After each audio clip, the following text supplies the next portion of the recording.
திரித்துவ தேவனின் மகிமைக்காக இன்று உங்கள் எல்லோர் முன்னிலையிலும் உங்கள் சகோதரனாக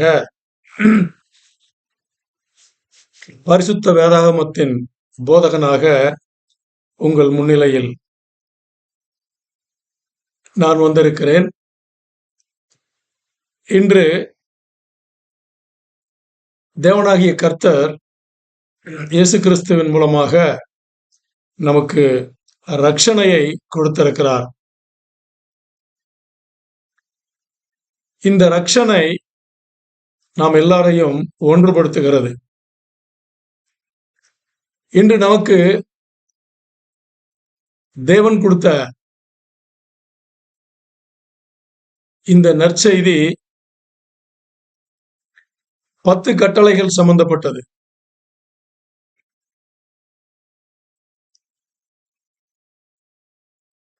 சினாய் மலையின் மேலே எகிப்திலிருந்து இஸ்ரவேலர் ஜனங்களை மோசே, தேவனாகிய கர்த்தர் மோசேயை பயன்படுத்தி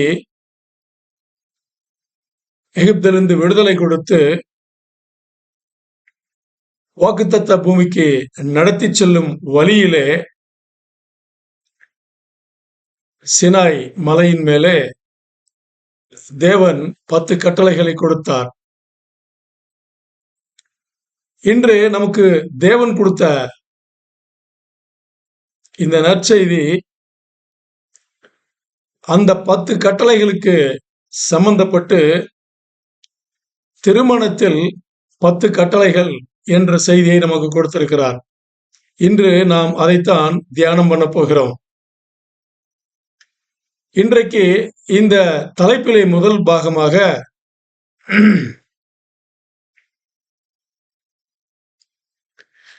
நமது இல்லாளுடன் நிபந்தனை, திருமணத்தில் இல்லாளுடன் நிபந்தனை. கணவன் என்றால் மனைவியுடன் நிபந்தனை, மனைவி என்றால் கணவனுடன் நிபந்தனை, தேவன் கொடுத்த நிபந்தனை, இயேசு கிறிஸ்துவானவர் நமக்கு கொடுத்த நிபந்தனை என்ற இன்றைய நற்செய்தியிலே நாம் வசனங்களை தியானிக்க போகிறோம்.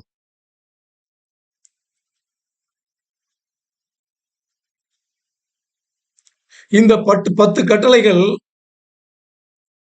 நாம் பின்பற்றும் போது இது நமக்கு ஒரு ஸ்திரமான, திடமான, ஒரு நம்பிக்கையான, ஆரோக்கியமான ஒரு திருமணத்தை நமக்கு கொடுக்கும். நம்முடைய திருமணத்தை ஒரு ஆரோக்கியமான விதமாக கட்டுவதற்கு இன்றைய நற்செய்தி வசனங்கள் நமக்கு உதவும். இதில் 10 கட்டளைகள் என்று முன்னே சொல்லியிருக்கிறோம். இந்த 10 கட்டளைகளில் ஏதாவது ஒரு கட்டளை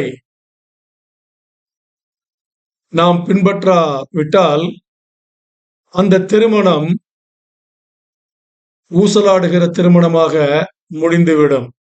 அதனால் இந்த நற்செய்தி, இந்த வசனங்களிலே வருகின்ற 10 கட்டளைகள் அனைவற்றையும் நாம் பின்பற்ற வேண்டும். நாம் தியானிக்க போகின்ற இந்த 10 கட்டளைகள் சினாய் மலையின் மேலே தேவனாகிய கர்த்தர் மோசேவுக்கு கொடுத்த அந்த 10 கட்டளைகளை ஆதாரம் செய்து கொண்டு நாம் இந்த தியானத்தில் இருக்க போகிறோம். இந்த தியான கூட்டத்திலே ஒன்றோடல்ல ஒரு 5 அல்லது 6 கூட்டங்கள் நடைபெறும். நீங்கள் இதை ஒரு வரிசை கிரமமாக ஒன்றின் பின் ஒன்றாக யூடியூபில் உங்களுக்கு கிடைக்கும். நீங்கள் இதை பார்த்து தேவனை உங்கள் வாழ்க்கையின், நல்ல திருமண வாழ்க்கையின் மூலமாக நீங்கள் நமது கர்த்தராகிய தேவனை மகிமைப்படுத்தலாம். இது யாருக்காக இந்த நற்செய்தி வசனங்கள் என்றால், இது திருமணம் ஆகாதவர்கள், திருமணமானவர்கள், இப்பொழுதுதான் திருமணமானவர்கள், திருமணமாகி பல ஆண்டுகள் ஆனவர்கள், அல்லது விவாகரத்து வரை போய் விவாகரத்து ஆனவர்கள், ஆகாதவர்கள் அனைவருக்கும் இது பொருந்தும். இந்த 10 கட்டளைகளை, திருமணத்தில் 10 கட்டளைகள், கணவன் மனைவியோடும் மனைவி கணவரோடும்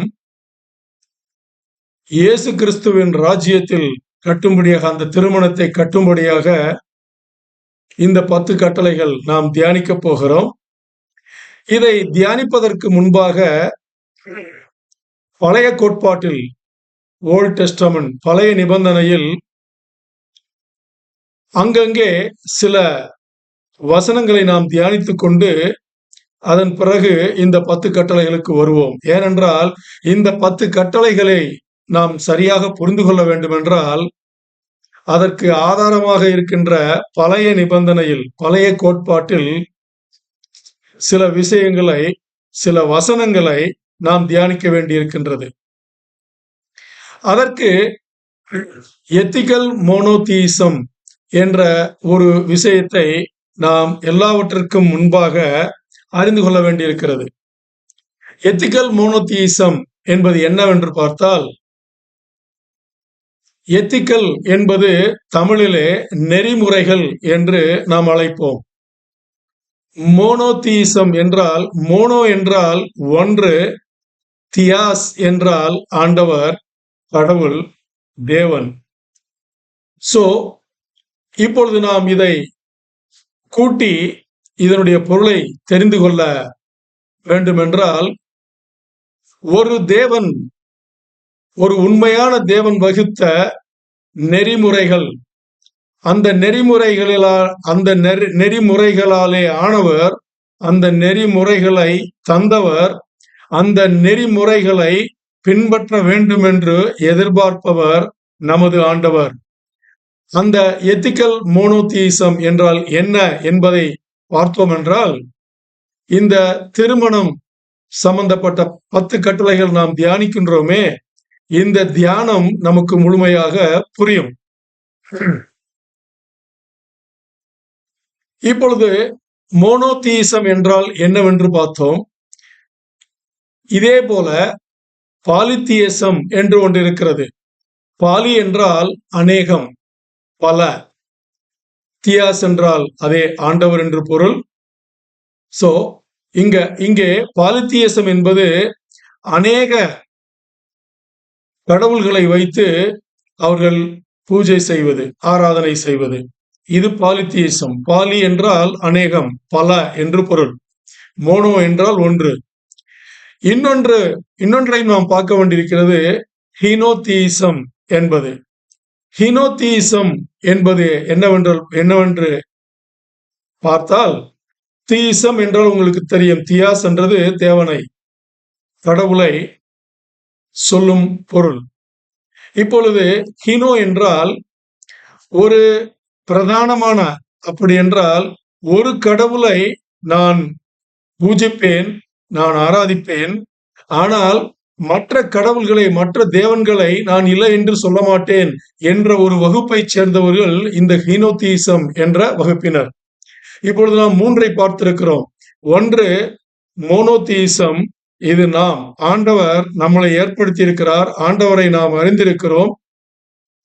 அந்த ஒரு ஆண்டவர் நெறிமுறைகளை வகுத்திருக்கிறார், அந்த நெறிமுறைகளிலேயே வாழ்ந்து கொண்டிருப்பவர் அவர். அந்த நெறிமுறைகளை வகுத்து நமக்கு பரிசுத்த வேதாகமம் என்ற ஒரு நூல் மூலமாக நமக்கு கொடுத்து, அந்த நூலை படித்து நமது வாழ்க்கையிலே அதை பின்பற்றி அவர் கொடுத்த நெறிமுறைகளிலேயே வாழ்ந்து அவருக்கு மகிமை சேரும்படியாக அவர் நமக்கு இந்த பரிசுத்த வேதாகமத்தை கொடுத்திருக்கிறார்.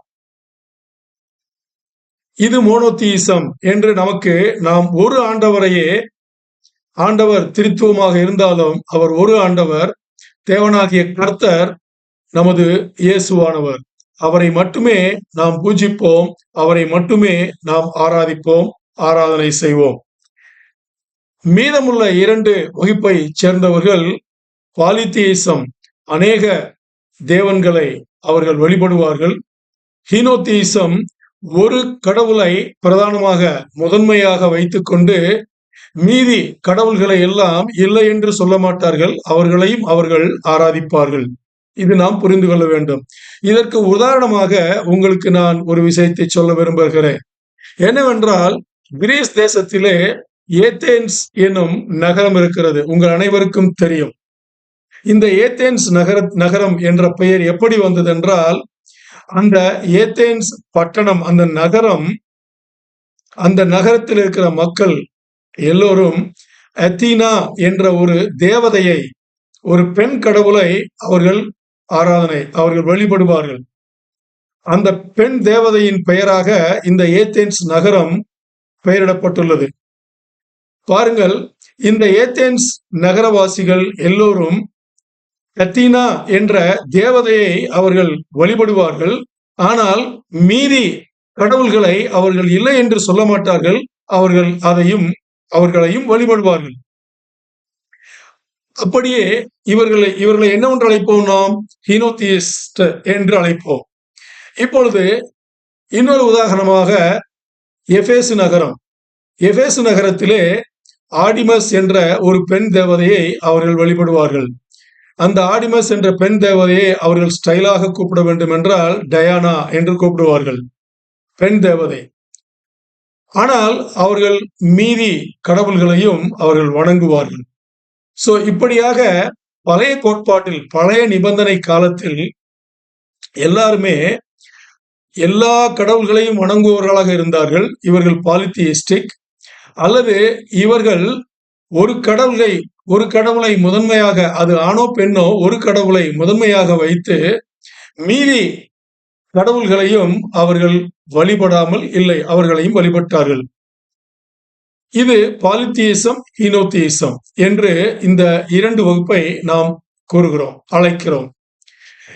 இப்பொழுது உங்களுக்கு புரிய வேண்டும், நன்றாக புரிய வேண்டும், நாம் எதை பற்றி பேசுகின்றோம் என்பது நன்றாக புரிய வேண்டும் என்றால், பரிசுத்த வேதாகமத்திலிருந்து, புதிய ஏற்பாட்டிலிருந்து, நான் அப்போஸ்தலர்கள் நடபடிகளிலிருந்து 17ஆம் அதிகாரம் 22, 23 வசனங்களை நான் உங்களுக்காக வாசிக்கின்றேன்.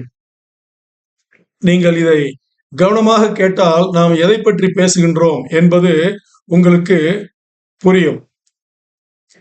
அப்போஸ்தலர் நடபடிகள் அதிகாரம் 17 வசனம் 22, 23 நான் உங்களுக்காக வாசிக்கின்றேன். அப்பொழுது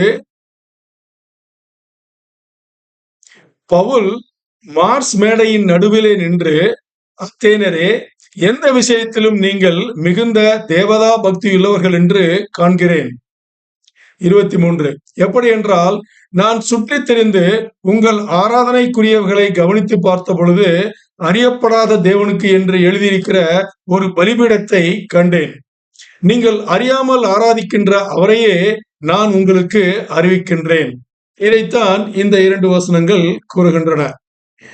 பவுல் என்ன செய்தார் என்றால், கிரீசு தேசத்திலே ஏத்தென்ஸ் நகரத்திற்கு சென்று அங்கு சுவிசேஷ பிரகடனம், சுவிசேஷத்தை அங்கு பிரச்சாரம் செய்ய வேண்டும் என்று அங்கு சென்றார்.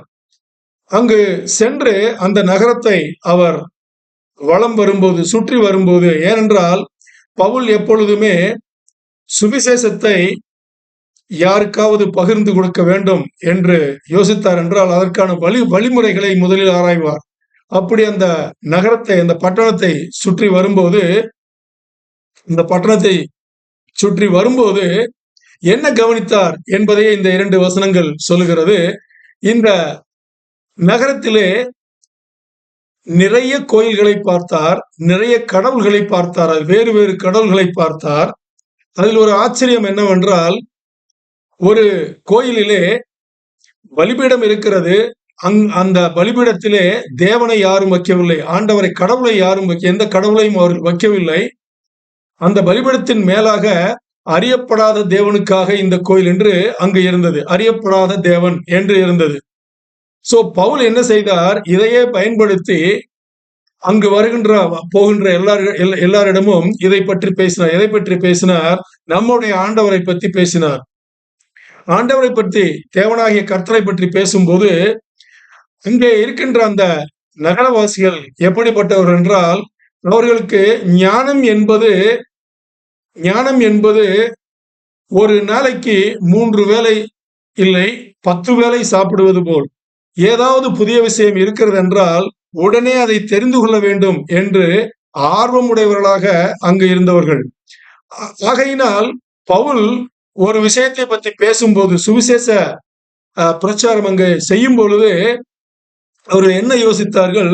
நமக்கு தெரியாத ஒரு விஷயத்தை பற்றி இவர் சொல்கிறார், இவருக்கு நாம் வாய்ப்பு கொடுத்து இவரை பேச வைப்போம் என்று அங்கே எல்லோரும் கூடுகின்ற இடத்திலே கூடி மேடை மேல் நிற்க வைத்து பவுலை பேச சொன்னார்கள்.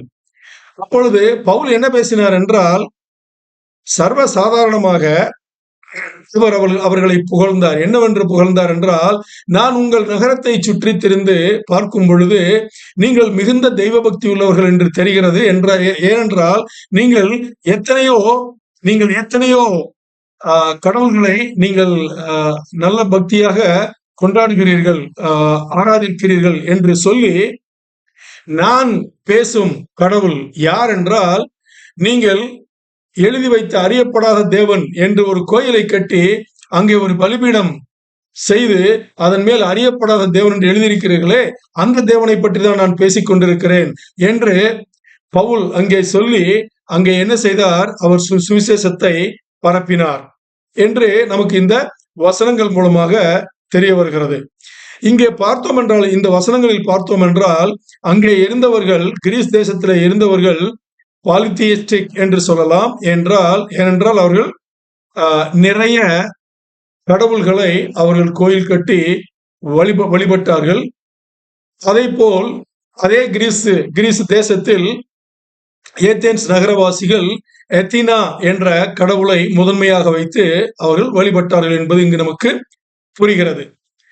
நாம் இப்போது எடுத்துக்கொண்ட உதாரணங்களை பார்த்தால், ஒன்று கிரேக்க தேசத்தாரை பற்றி பார்க்கிறோம், அல்லது ரோமர்களை பற்றி பார்க்கிறோம். ரோம தேசத்தை பற்றி நாம் பார்க்கிறோம். இந்த கிரேக்க தேசமாகட்டும் அல்லது ரோமா தேசமாகட்டும், இவர்களுக்கெல்லாம் முன்பாக மெசபடோமியா என்ற ஒரு நாகரிகம் இருந்தது என்பது நமக்கு நன்றாக தெரியும். இந்த கிரேக்க நாகரிகம் அல்லது ரோமா நாகரிகம், இவர்களுடைய பண்பாடு, இவருடைய கலாச்சாரம் எல்லாம் இந்த மெசபடோமியா என்ற பண்பாடு கலாச்சாரத்திற்கு பின்பு வந்ததுதான்.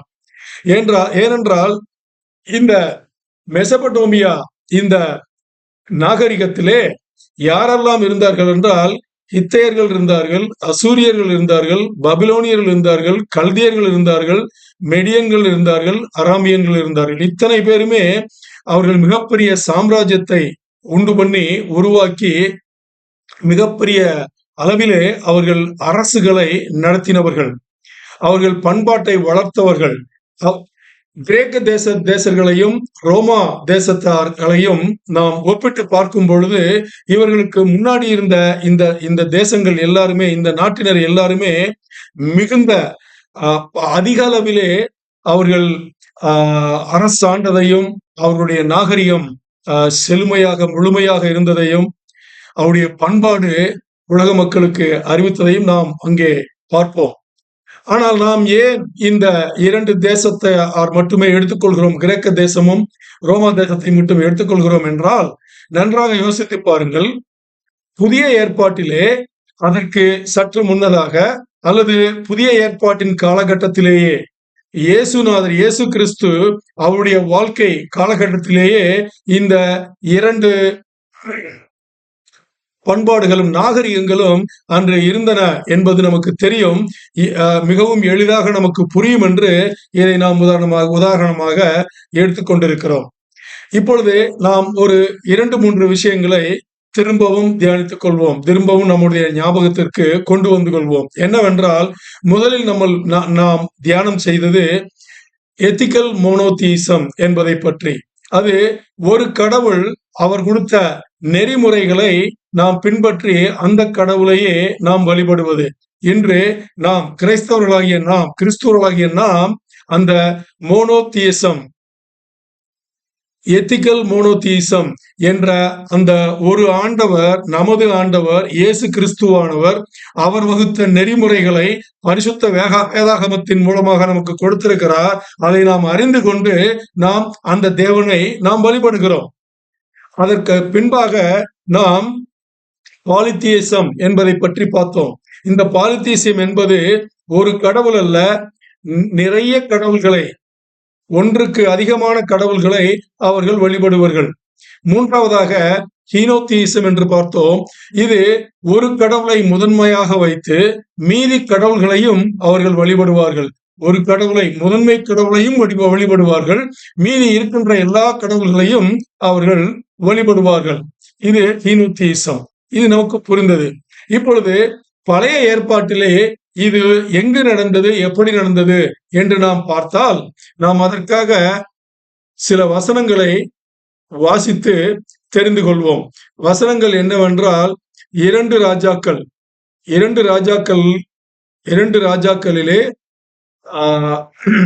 18வது அதிகாரம், 2 ராஜாக்களில் 18வது அதிகாரத்திலே 13 17 வசனங்களை நாம் வாசித்தால் இது நமக்கு தெரியும். 13 நான் உங்களுக்காக வாசிக்கின்றேன்.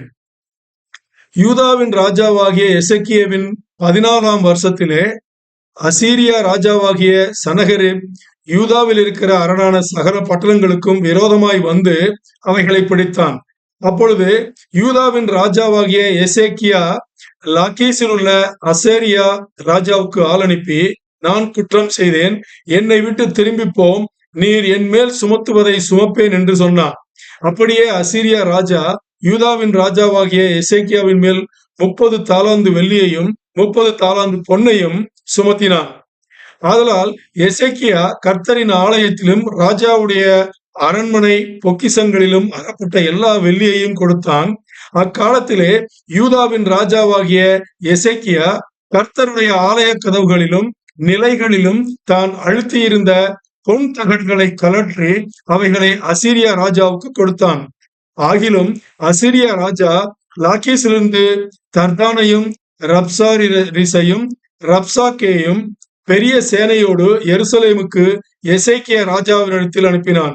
அவர்கள் எருசலேமுக்கு வந்து வண்ணார்துறையின் வழியிலுள்ள மேல்குளத்து சாலகத்தண்டையிலே நின்று ராஜாவை அழைப்பித்தார்கள். இதிலே நாம் புரிந்து கொள்ள வேண்டியது என்னவென்றால், எசேக்கியா என்ற ராஜா யூதாவின் ராஜாவாக அவர் இருக்கிறார். அசீரியாவின் ராஜாவான சன்னகரீப் அவர் மேல் படையெடுத்து வந்து எசேக்கியா ராஜாவின் சாம்ராஜ்யத்தின் எல்லைக்குட்பட்ட சில பட்டணங்களை ஆக்கிரமித்துக் கொண்டார். ஏன் ஆக்கிரமித்துக் கொண்டார் என்றால், அசீரியா ராஜாவான சன்னகரீப் யூதா ராஜாவான எசேக்கியாவிடம் வரிகளை அனுப்ப சொல்லி கேட்டு எசேக்கியா மறுத்ததினால் இந்த வேலை நடந்தது. இப்பொழுது இவர் சில பட்டணங்களை அவருடைய ஆளுமையின் கீழே கொண்டு வந்ததினால் எசேக்கியா ராஜா என்ன செய்கிறார் என்றால், நீங்கள் சுமத்தின அந்த வரிகை இப்பொழுது நான் கொடுக்கிறேன், எவ்வளவு என்று சொல்லுங்கள் என்று கேட்கிறார். அதற்கு செனகரிப், அசேரியா ராஜாவான மன்னனான செனகரிப் என்ன சொல்கிறார் என்றால், 11 டன் வெள்ளியம், 1 டன் 1000 கிலோ தங்கத்தையும் 11,000 கிலோ வெள்ளியையும் நீர் கொடுத்தால் நான் திரும்ப செல்கிறேன் என்றார். இதை எசேக்கியா அரண்மனையில் உள்ள அந்த எங்கெங்கே இந்த வெள்ளிகள் இருக்கோ எல்லாத்தையும் சேகரித்து வெள்ளியை கொடுத்து விட்டார். ஆனால் தங்கம் கொடுக்கும் போது அது கொஞ்சம் பற்றாக்குறையாக இருந்தது. அதற்கு அரண்மனை வாசலிலே கதவுகளிலே இருந்ததையும் நிலைகளிலே இருந்த அந்த தங்கத்தையும் எடுத்து, அந்த தங்க காலங்களையும் எடுத்து அதை கொடுத்து அனுப்பினார். அனுப்பினது பின்பு கூட இந்த சன்னகரிப், அசீரியா ராஜாவான சன்னகரிப் என்ன செய்தார் என்றால், அவர் மறுபடியும் அவருடைய சேனை தலைவனை அனுப்பி மீண்டும் போர் தொடுக்க, மீண்டும் யுத்தத்திலே வரதுக்காக அவர் அனுப்பியிருந்தார். அப்பொழுது இந்த சன்னகரிப்பின் அசீரியா ராஜாவான சன்னகரிப் அந்த படை தளபதி படை வீரர்களோடு எருசலேம் நகரத்தை சுற்றி அவர் யுத்தம் செய்ய வந்திருக்கும் பொழுது எசேக்கியாவின் யுத்த வீரர்கள் அந்த எருசலேம் அரண்மனை பிரகாரத்தின் மேலே, பட்டணத்தின் பிரகாரத்தின் மேலே நின்று போர் செய்வதற்கு தயாராக இருக்கும்போது செனகரிபின் படைத்தளபதியானவர் என்ன செய்கிறார்? இவர்கள் எல்லாரும் அவர்களை பார்த்து, யார்? எசேக்கியாவின் சேனையை பார்த்து எள்ளி நகையாடுகிறார்கள். என்னவென்று நகையாடுகிறார்கள் என்றால், அதைத்தான் இப்பொழுது நாம் 2 ராஜாக்கள் 18ஆம் அதிகாரத்தில், அதே 2 ராஜாக்கள் 18ஆம் அதிகாரத்தில் 32 35 அந்த வசனங்கள் வரைக்கும் நான் உங்களுக்காக வாசித்து காமிக்கின்றேன். 2 ராஜாக்கள் 18வது அதிகாரம், அதில் 32வது வசனம். 2 ராஜாக்கள் 18வது அதிகாரம் 32வது வசனம். அதில் 2வது பாகத்தை நாம் பார்க்கலாம். இவ்விதமாய் நீங்கள் சாகாமல் பிழைப்பீர்கள், கர்த்தர் நம்மை தப்புவிப்பார் என்று. இங்கே இருந்து கவனியுங்கள்.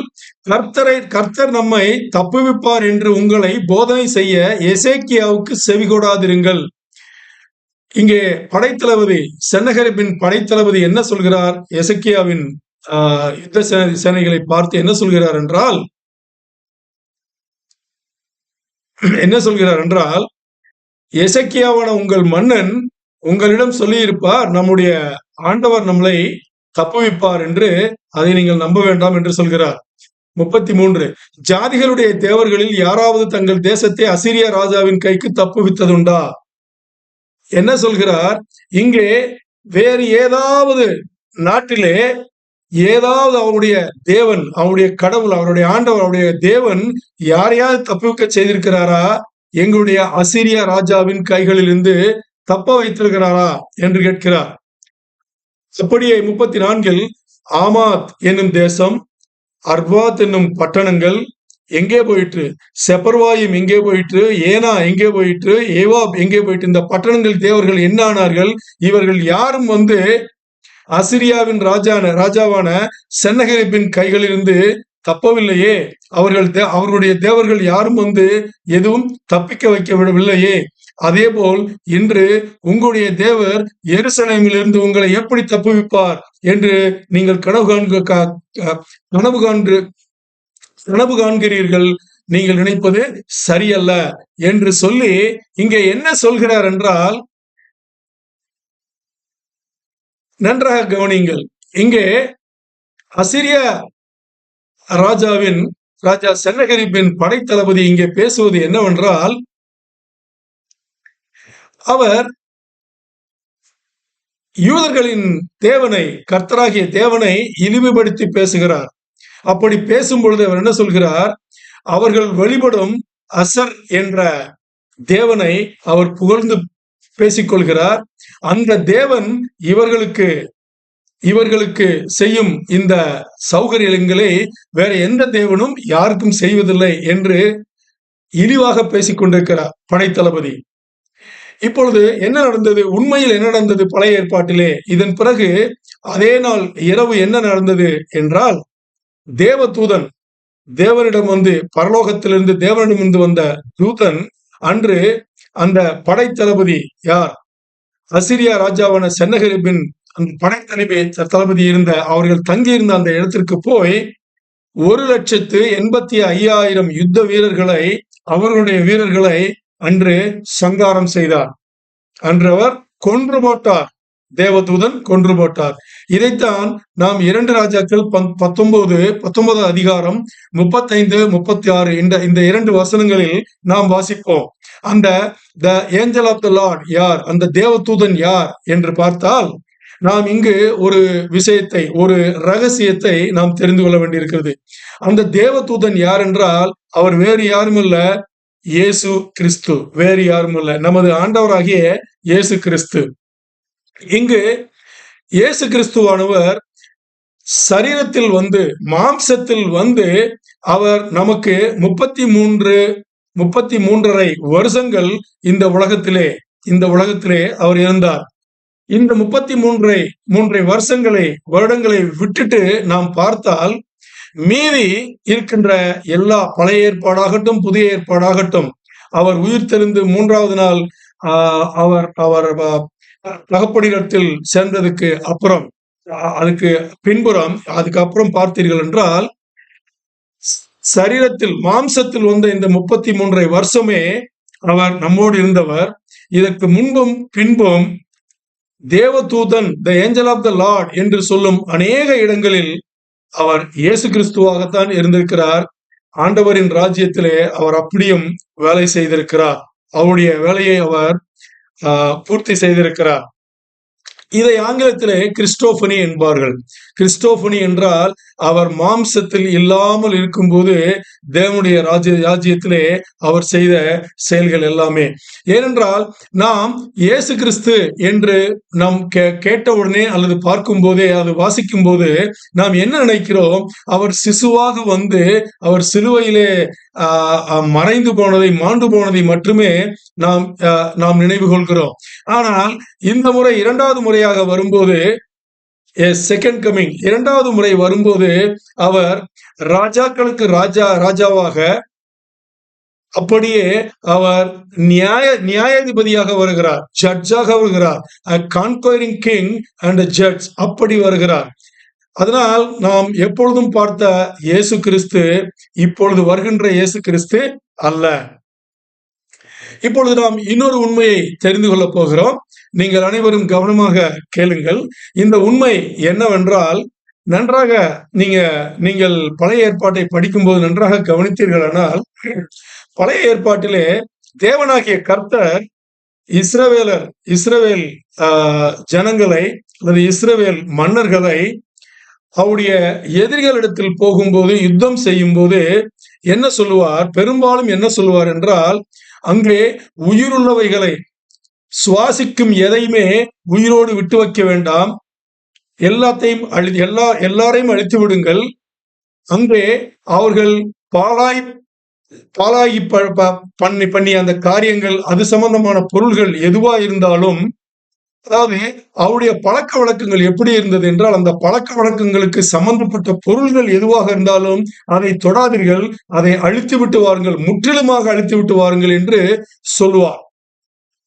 யார் இருந்த அந்த பட்டணங்களில் என்று குறிப்பாக பார்த்தால், ஹெத்தேயர்கள், அமோரியர்கள், கனானியர்கள், பெரிசேயர்கள், இவைகள் எபூசியர்கள், இவர்கள் இருந்த பட்டணங்களை ஒன்றுமே விட்டு வைக்க வேண்டாம், யாரையுமே விட்டு வைக்க வேண்டாம், சுவாசம் இருக்கும் எதையுமே விட்டு வைக்க வேண்டாம். அவர்களுடைய தப்பான மோசமான பழக்க வழக்கங்களிலே, பாவமான வழிகளிலே அவர்கள் பயன்படுத்திய எந்த பொருளையும் நீங்கள் தொட வேண்டாம், எல்லாத்தையும் நாசம் செய்து வாருங்கள் என்றே ஆண்டவர் அவர்களுக்கு கட்டளையிடுவார். ஏனென்று பார்த்தீர்களா? ஏனென்றால் இங்கு ஒரு ரகசியத்தை உங்களுக்கு நான் சொல்கிறேன். இங்கே அவர்கள் பாகாலு தேவனையும் அப்படியே அசரா தேவதையும், நான் ஆங்கிலத்தில் சொல்கிறேன், Baal, the god of Baal and the god of Asar. இவர்கள் எப்படி இருப்பார்கள் என்றால், ஆணாகவும் பெண்ணாகவும் இருந்து கொண்டு இவர்கள் இருப்பார்கள், கடவுள்களாக இருப்பார்கள் அவர்களுக்கு. இவர்கள் யார் என்றால் சாத்தானின் பிரதிநிதிகள். நன்றாக புரிந்து கொள்ளுங்கள். வேறு மதத்தில் என்றால் ஒரு கிறிஸ்துவம் தவிர வேறு மதத்தில் வேறு ஜனங்கள் எந்த கடவுளை அவர்கள் ஆராதித்தாலும் வழிபட்டாலும் அவர்கள் எல்லாரும் சாத்தானின் பிரதிநிதிகள். அவர்கள் எல்லோருமே சாத்தானின் பிரதிநிதிகள். ஆம், இது உண்மை. அவர்கள் சாத்தானால் ஏவப்பட்டு அவனுடைய பிரதிநிதிகளாக வந்து இங்கு அவர்கள் ஆளுகை செய்கிறார்கள். உதாரணத்திற்கு இந்த 2 தேவர்களை, இந்த 2 கடவுள்களை நம்ம எடுத்துக் கொள்வோம். யார்? த காட் ஆஃப் பால், பாகாலு, அப்படியே த காட் ஆஃப் அசர். இந்த 2 பேரையும் நம்ம எடுத்துக்கொண்டால் இவர்கள் ஆணாகவும் இருக்கிறார்கள், கடவுள்களிலே ஆணாகவும் இருக்கிறார்கள், பெண்ணாகவும் இருக்கிறார்கள். இவர்களை யாரெல்லாம் வழிபட்டார்களோ அவர்கள் என்ன செய்ய வேண்டும் என்பதை இவர்கள் சொல்லி இருக்கிறார்கள். அவருடைய மத புத்தகத்திலே சொல்லப்பட்டிருக்கிறது. அந்த பழைய ஏற்பாட்டில், அந்த காலத்திலே பழைய ஏற்பாட்டில் அந்த காலகட்டத்திலே இருந்த இவர்கள் அவர்களுடைய கடவுளை எப்படி வழிபட்டார்கள் என்றால், இவர்கள் சரீரம் சம்பந்தப்பட்ட விஷயங்களிலே ஒரு ஆணும் பெண்ணும் திருமணத்திற்கு அப்புறம் இணைவார்களே, அது ஆண்டவர் நமக்கு கொடுத்த வாழ்க்கை திருமணத்திற்கு அப்புறம் நியாயமான முறையில் அவர்கள் இணைய வேண்டும் என்பது. ஆனால் இவர்களுக்கு அந்த பழக்கம் இல்லை. இவருடைய ஆண்டவர்கள் என்ன சொல்லுகிறார்கள் என்றால், இந்த ஆண்டவர்களை மகிமைப்படுத்துவதற்கு, இந்த தப்பான சாத்தானின் பிரதிநிதிகளா இருக்கும் இந்த ஆண்டவர்களை சந்தோஷப்படுத்துவதற்காக அவர்களை யாரெல்லாம் வழிபடுகிறார்களோ அவர்கள் இந்த சரீரம் சம்பந்தப்பட்ட ஓப்பனா சொல்ல போனா செக்ஸுவல் இன்டர்கோர்ஸ் அவங்க எவ்வளவுக்கு அதிகமா வச்சுக்கிறாங்களோ அந்த அளவுக்கு இவங்க இவங்களுடைய கடவுள்களை என்ன செய்யறாங்களா, சந்தோஷப்படுத்துறாங்களா, திருப்திப்படுத்துறாங்களா. இதுதான் அந்த சாத்தானின் பிரதிநிதிகளாக இருக்கிற எல்லா கடவுள்களும் சொல்லிக் கொடுக்கிறது இந்த பழைய ஏற்பாட்டு காலத்துல இருந்தது. இப்ப பாருங்க, இந்த மாதிரி இவங்க பண்ணிட்டு இருக்கும்போது கடவுள்களை பெருமைப்படுத்துறோம், சந்தோஷப்படுத்துறோம், மகிமைப்படுத்துறோம் அப்படின்னு நினைச்சிட்டு ஆணோட, பெண்ணு பெண்ணோட, ஆணு பெண்ணோட, பெண்ணு ஆணோட, சின்ன பசங்களையும் விட்டு வைக்கல, மிருகங்களையும் விட்டு வைக்கல. என்ன காரணம்னு பார்த்தா, எந்த அளவுக்கு அவங்க இந்த செக்ஸ் அவங்களுக்குள்ள எல்லாரும் கூட வச்சுக்கலாங்கிற மாதிரி கொண்டு வந்து வச்சுக்கிறாங்களோ அந்த அளவுக்கு அவருடைய கடவுள் அவங்களுக்கு அவர் சந்தோஷப்படுவார், மகிமைப்படுவார் அப்படின்னு. ஏன்னா அந்த காலத்துல நிறைய இருந்தது யாருன்னா, ஒண்ணு விவசாயம் பண்றவங்க, இல்லைன்னா மீன் பிடிக்கிறவங்க. இந்த 2 பேருக்குமே என்ன வேணும்னா ஃபெர்டிலிட்டி கார்டன் சொல்லுவாங்க. ஃபெர்டிலிட்டி கார்டன்னா இப்போ நிறைய பலன்களை நிறைய கொடுக்கக்கூடிய அந்த கடவுள்கள் வேணும். அந்த கடவுள்கள் இந்த 2 கடவுளையும் வச்சு அவங்க கும்பிட்டு இருந்தாங்க. இப்ப உங்களுக்கு என்ன நிறைய பலன்கள் என்ன வரணும்னா, விவசாயம் பண்றவங்களுக்கு நிறைய விவசாயம் விளையணும், அதுல பலன் வரணும். அதே மாதிரி மீன் பிடிக்கிறவங்களுக்கு என்ன வரணும், நிறைய மீன்கள் வரணும். இல்லைன்னா அன்னைக்கு நிறைய பேர் இருந்தவங்க ஆடு மாடு மேய்க்கிறவங்க. சோ இப்ப பாத்தீங்க இவங்களுக்கு எல்லாருக்குமே நிறைய பலன்கள் இருக்கணும். இப்ப பாருங்க, ஏதோ அங்க நடந்தது சொல்றேன். ஏதோ ஒரு சீசன்ல இவங்க எதிர்பார்த்த பலன் வரல, அந்த ப்ரொடக்டிவிட்டி வரல அப்படின்னா இவங்க சர்வே எடுத்து தேடுவாங்களாம். என்னன்னு, யாரெல்லாம் செக்ஸ்ல இன்வால்வ் ஆகல, அவங்க பாவம் பண்றாங்க நம்ம கடவுளுக்கு, அதனாலதான் நம்ம கடவுள் தண்டிக்கிறாருன்னு நினைச்சு அவங்களை பிடிச்சு அடிச்சு கொன்னதெல்லாம் கதை எல்லாமே அன்னைக்கு இருக்கு. இப்ப புரியுதா உங்களுக்கு? நல்லா யோசிச்சு பாருங்க. பழைய ஏற்பாட்டு காலத்துல ஆண்டவர் நம்ம ஆண்டவர் எந்த மாதிரி ஆண்டவர் நமக்கு தெரியும், எவ்வளவு புனிதமானவர்னு தெரியும், எவ்வளவு ஒரு நீதிமான் அப்படிங்கிறது நமக்கு தெரியும். அந்த மாதிரி ஒரு ஆண்டவர் இந்த மாதிரி விஷயங்களை சகித்துக் கொள்வாரா? சகித்துக் கொள்ளவே மாட்டார். அதனாலதான் யூதா யூதா மன்னர்களாகட்டும் அல்லது இஸ்ரவேல் மன்னர்களாகட்டும், ஆண்டவர் ஒரு இடத்துல இருந்து அவருடைய எதிரிகளை அழிக்க போகும்போது இப்படியே சொல்லி அனுப்புறாரு. என்னன்னு சொல்லி அனுப்புறாரு, நீங்க ஒரு சுவாசம் பண்ணுகிற யாரையுமே விட்டு வைக்க கூடாது, அழிக்கணும். அவங்க பயன்படுத்திய பொருள்கள், அவங்களுடைய பழக்க வழக்கங்கள் எதுவுமே உங்களுக்கு வரக்கூடாது அப்படின்னு சொல்லிட்டு ஆண்டவர் சொல்லி அனுப்புறார். இப்ப புரியுது. இவங்களோட வாழ்ந்த வாழ்க்கை எப்படி தெரியுமா இருக்கு? சொதமா குமாரம் இருக்கு இல்லையா, அது ரொம்ப நல்லது அப்படின்னு சொல்ல வச்சுட்டாங்களாம். உங்களுக்கு புரியுதுன்னு நினைக்கிறேன். சொதமா குமரா கந்தகத்தோட நெருப்பு அது எரிச்சார் தேவர். தேவனாகிய கர்த்தர் அதை எரித்து விட்டார். ஏனென்றால் அங்கு பாவம் பெருகியது என்பதற்காக. அங்கும் இதே நிலைமைதான். ஆனால் இவர்கள் என்ன சொல்றார்கள், இவர்கள் வாழ்ந்த வாழ்க்கையானது, அந்த சீரழிந்த வாழ்க்கையானது, அந்த வெட்கக்கேடான வாழ்க்கையானது, அந்த பாவம் சம்பந்தப்பட்ட வாழ்க்கையானது, அந்த செக்ஸுவல் வாழ்க்கையானது எப்படி இருந்தது என்றால், சொதோமா கொமோராவே ரொம்ப நல்லது என்று சொல்ல வைத்தவர்களாம். அப்படி என்றால் அங்கு அவருடைய வாழ்க்கை எப்படி இருந்தது, அவர்களை நடத்திய அந்த சாத்தானின் பிரதிநிதிகளாக இருந்த அந்த கடவுள்கள் எப்படி நடத்தியிருக்கிறார்கள் என்று பாருங்கள். அதனால்தான் ஆண்டவர் தேவனாகிய கர்த்தர் இப்படி சொல்ல வேண்டியிருந்தது, ஒன்றையும் விட்டு வைக்காதீர்கள், எல்லாத்தையும் அறுத்து நாசம் பண்ணுங்கள் என்று சொல்ல வேண்டியிருந்தது. இங்கு நாம் நமது தேவனின், கர்த்தராகிய தேவனின், இயேசு கிறிஸ்துவின் ஒரு ஒரு ஒரு உத்தேசத்தை நாம் இங்கு அறிய வேண்டும். அது ரொம்ப ரொம்ப முக்கியம். இப்பொழுது இன்னும் கொஞ்சம் நன்றாக நமக்கு தெரிய வேண்டும் என்றால், இப்போ நாம் எதை பற்றி பேசிக் கொண்டிருக்கிறோம் என்று தெரிய வேண்டும் என்றால், உபாகமம் 20ஆம் அதிகாரத்திலிருந்து நாம் ஒரு 2-3 வசனங்களை பார்ப்போம். உபாகமம், ஆங்கிலத்திலே டியூட்ரானமி என்று சொல்லுவார்கள். உபாகமத்திலே அதிகாரம் 20, உபாகமம் அதிகாரம் 20, 16, 17, 18 இந்த 3 வசனங்களை நான் உங்களுக்காக வாசிக்கிறேன். 16வது வசனம், உம் தேவனாகிய கர்த்தர் உமக்கு சுதந்திரமாக கொடுக்கிற ஏத்தியர், எமோரியர், கனானியர், பெருசியர், ஏவியர், எபூசியர் என்னும் ஜனங்களின் பட்டணங்களிலே மாத்திரம் சுவாசம் உள்ளதொன்றையும் உயிரோடே வைக்காமல் சொன்னாரா? அது அவர்களை உன் தேவனாகிய கர்த்தர் உனக்கு கட்டளையிட்டபடியே சங்காரம் பண்ண கடவாய். ஒருத்தனையும் விட்டு வைக்காத, மூச்சு விடுற யாருமே விட்டு வைக்காத அப்படின்னு சொல்லிட்டாரு. சங்காரம் பண்ணிடு, கொன்னுடு அப்படின்ட்டாரு. அவர்கள் தங்கள் தேவர்களுக்கு செய்கிற தங்களுடைய சகல அருவறுப்புகளின்படியே. புரியுதா உங்களுக்கு? இப்போ இங்கிலீஷ்ல டீடெஸ்டபிள் கஸ்டம்ஸ் சொல்லுவாங்க. அதாவது அவங்களுடைய தேவர்களுக்கு செய்கிற தங்களுடைய சகல அருவறுப்புகளின்படியே. அந்த அருவறுப்புகள் தான் என்ன பண்ணாங்க?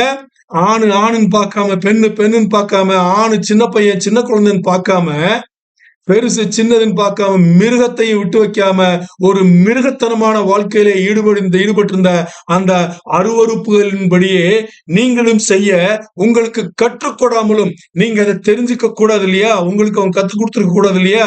அவங்களை யாராவது உயிரோட விட்டீங்கன்னா உங்களுக்கு அவங்க கத்துக் கொடுப்பாங்க இல்லையா? அதனால யாரையுமே உயிரோட விட்டுறாதீங்க. யாரையும் உயிரோட விட்டுட்டு அந்த பாவத்தை நீங்க உங்க ஆண்டவருக்கு எதிராக பாவத்தை பண்ணாதீங்கன்னு தேவனாகிய கர்த்தர் அவர்களுக்கு கட்டளையிட்டார். யோசிச்சு பாருங்க.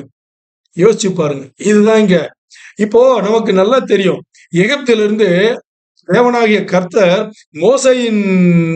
மோசையை வச்சு எகிப்திலிருந்து 6 லட்சம் பேரை விடுதலை பண்ணி கொண்டு வரும்போது எகிப்திலிருந்து அவங்க வர்றதுக்கு நேர அப்படி வந்தா அந்த ரெட்சி செங்கடல் இருக்கு இல்லையா, அது வழியை தாண்டி வரும்போது எவ்வளவு நாள் ஆகும்? 40 நாள் ஆகும்னு சொல்றாங்க. அந்த 40 நாளுக்கு பதிலு எத்தனை வருஷம் வாக்குத்தத்த பூமிக்கு எத்தனை வருஷத்துல வந்தாங்க? 40 வருஷத்துல வந்தாங்க. என்ன காரணம்னு நினைக்கிறீங்க? என்ன காரணம்? முதல் காரணம் என்ன தெரியுமா?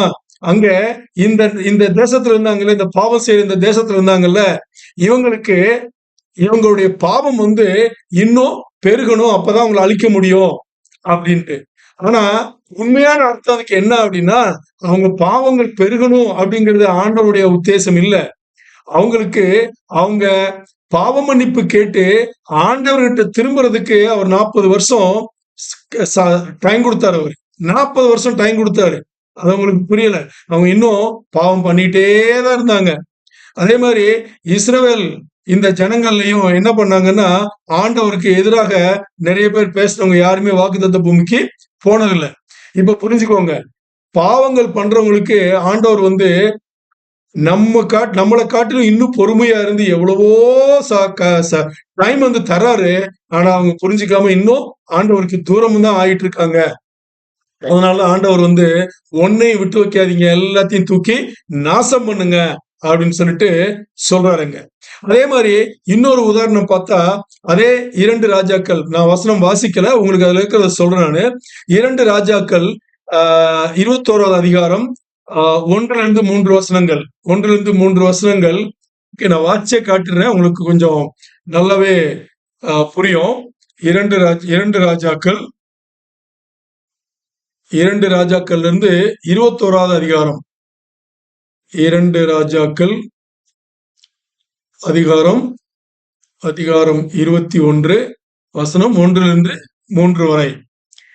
மனாசே ராஜாவாகிற போது 12 வயதா இருந்து 55 வருஷம் எருசலேமில் அரசாண்டான். அவன் தாயின் பேர் எப்சிபால். கர்த்தர் இஸ்ரவேல் புத்திரருக்கு முன்பாக துரத்தின ஜாதிகளுடைய அருவறுப்புகளின்படியே, நல்லா கவனிங்க, அது யாரு? கர்த்தர் இஸ்ரவேல் புத்திரருக்கு முன்பாக துரத்தின ஜாதிகளுடைய அருவறுப்புகளின்படியே அவன் கர்த்தரின் பார்வைக்கு பொல்லாப்பானதை செய்து. அவங்க யாரெல்லாம் தப்பு செஞ்சாங்களோ, பாவம் செஞ்சாங்களோ, செக்ஸுவலா ரொம்ப அநியாயம் பண்ணாங்களோ, அத இந்த மனசே அப்படிங்கிற ராஜாவும் திரும்ப கொண்டு வரார். திரும்ப அந்த பழக்க வழக்கத்தை கொண்டு வராருன்னு சொல்லுது அந்த வசனம். தன் தகப்பனாகிய எசேக்கியா இடித்து போட்ட மேடைகளை, நீ பாருங்க, மனசேவோட தகப்பன் எசேக்கியா, அவர் இந்த அருவறுப்புகள் எல்லாம் பண்ண அந்த எல்லாத்தையும் அவர் அழிச்சு நாசம் பண்ணத மகன் மனசே என்ன பண்றாரு? திரும்ப கட்டுறாரு. அவரு திரும்ப கட்டி பாகாலுக்கு பலிபீடங்களை எடுப்பித்து, அந்த பாலங்கிற அந்த தேவனுக்கு அவர் என்ன பண்றாரு? பலிபீடங்களை எடுத்து கொடுத்து, இஸ்ரவேலின் ராஜாவாகிய ஆகாப் செய்தது போல, எசபேல் தெரியும்ல, அந்த எசபேல் புருஷன் தான் ஆகாப். சோ செய்தது போல விக்கிரக தோப்பை உண்டாக்கி வானத்தின் சேனைகளை எல்லாம் பணிந்து கொண்டு அவைகளை சேவித்தான். பாத்தீங்களா?